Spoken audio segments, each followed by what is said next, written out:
Hello সম্মানিত দর্শক, এই যে দেখেন একটি হিনো ওয়ানজে গাড়ির ইঞ্জিন খোলা হয়েছে। এটি গত রাত্রে কক্সবাজার থেকে ছেড়ে এসেছিল ঢাকার উদ্দেশ্যে।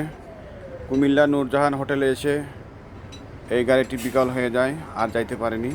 পরে এই গাড়ির যাত্রীগুলো কুমিল্লা ক্যান্টনমেন্ট থেকে একটি গাড়ি ভাড়া করেছে, যাত্রীগুলোকে ঢাকার উদ্দেশ্যে পাঠানো হয়েছে। এখন এই গাড়ির সংস্কারের কাজ চলতেছে।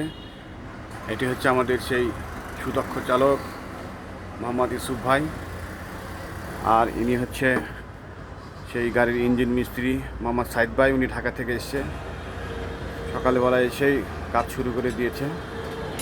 এখন এই গাড়ির যন্ত্রাংশ, খুঁটিনাটি বিষয়গুলো সব পর্যবেক্ষণ করছেন এবং যেটি যেটি সমস্যা আছে ঢাকাতে নিয়ে যায় সেটি মেরামত করে সংস্কার করে আবার পুনরায় এখানে আসবে। তারপরে এটাতে সিটিং করা হবে।